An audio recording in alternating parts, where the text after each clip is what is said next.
और संविधान ने मुझे सिखाया है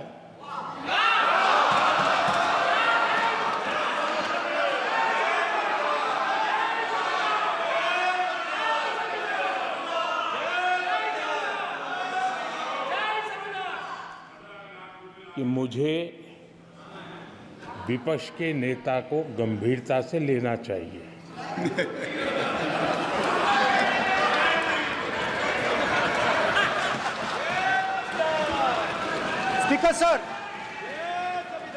स्पीकर सर, आपने कहा कि डिबेट प्रेसिडेंट्स एड्रेस पे होनी चाहिए। ये जो मैंने किया है, अनुराग ठाकुर जी ने अयोध्या की बात की थी, अनुराग ठाकुर जी ने सनातन धर्म पर आक्रमण की बात की थी, इसीलिए मैंने ये किया है। मैं दिखाना चाहता हूं कि अयोध्या में क्या हुआ, अयोध्या की सच्चाई क्या थी। प्रेसिडेंट्स डिबेट में उन्होंने बात उठाई थी, मैंने बात बंद की। प्रधानमंत्री जी को अच्छी लगी अयोध्या के बाद अच्छी लगी। डर फैलाया और ऑपोजिशन का रिस्पांस एक साथ मिलकर भारत जोड़ो यात्रा, सारे के सारे ऑपोजिशन, पूरा देश एक साथ मिलकर कन्याकुमारी से कश्मीर तक चला। और जो आपने डर फैलाया उसके बारे में यात्रा में बहुत कुछ सुनने को मिला। अभी तक याद है, सुबह 7 बजे 7-8 बजे की बात थी, यात्रा में चल रहे थे, एक महिला आती है, हमारे साथ चलती है, मेरा हाथ पकड़ती है और घबराई हुई सी थी। तो मैंने पूछा क्या हुआ, वो मुझे कहती है मुझे मार रहा है, मुझे मार रहा है। मैंने पूछा कौन मार रहा है, कौन मार रहा है?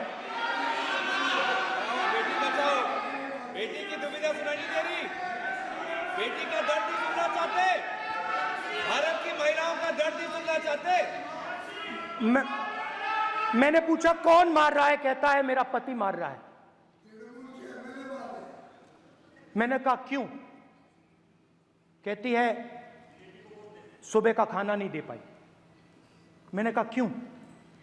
खरीद नहीं पाई, महंगाई है,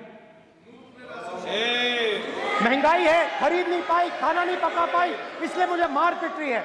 मैंने कहा बहन क्या करूं, कैसे आपकी मदद करूं? कहती हैं आप कुछ मत कीजिए,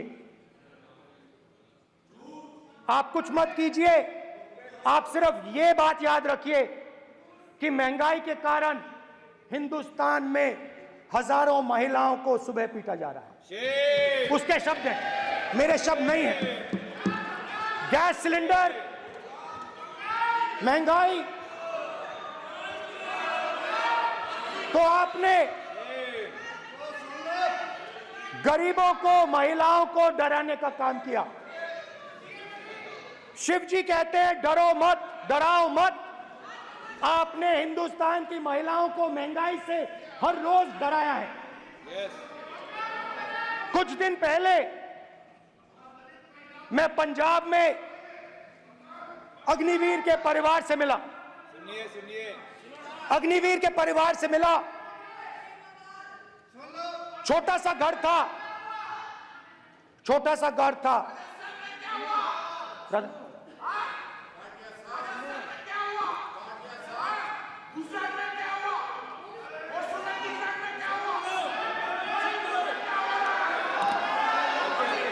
ठीक है सर,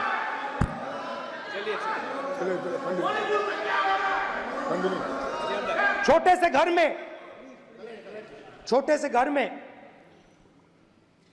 अग्निवीर शहीद हुआ, लैंडमाइन ब्लास्ट में शहीद हुआ।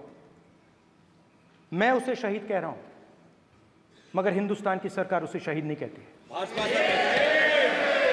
नरेंद्र मोदी उसे शहीद नहीं कहते हैं, नरेंद्र मोदी उसे अग्निवीर कहते हैं। उस घर को पेंशन नहीं मिलेगी, उस घर को कॉम्पनसेशन नहीं मिलेगी, शहीद का दर्जा नहीं मिलेगा। और बेचारे बैठे हुए थे, 3 बहनें थी, एक साथ बैठी हुई थी, रो रही थी। आम जवान को पेंशन मिलेगी,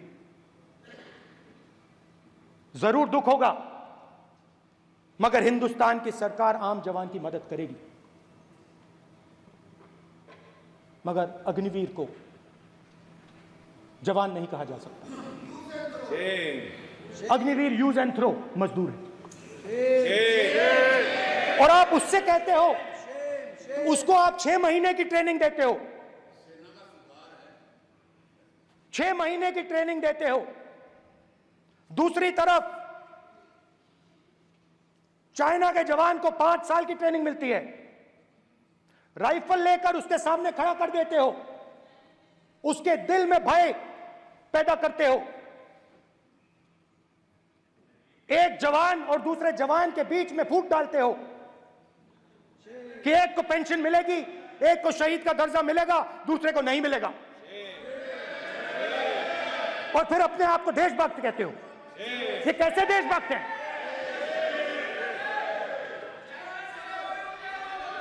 फिल्म स्टार जैसी फोटो थी उस लड़के की, फिल्म स्टार, बॉलीवुड स्टार की फोटो थी। मैं सोच रहा था, देखो इस युवा ने जान दी। स्पीकर सर,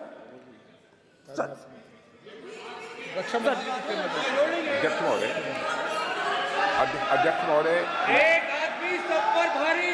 अध्यक्ष महोदय, मैं नेता प्रतिपक्ष से अनुरोध करना चाहूंगा, गलत बयानी करके सदन को गुमराह करने की कोशिश गलत नहीं है सर, गलत नहीं है सर, कर देना चाहता हूं कि युद्ध के दौरान अथवा सीमाओं की सुरक्षा के दौरान यदि हमारा कोई अग्निवीर का जवान शहीद होता है तो उसके 1 करोड़ रुपए की धनराशि सहायता के रूप में उसके परिवार को मुहैया कराई जाती है। इस प्रकार की गलत बयानी से सभी को गुमराह करने की कोशिश नहीं की जानी चाहिए। संसद महोदय, अध्यक्ष।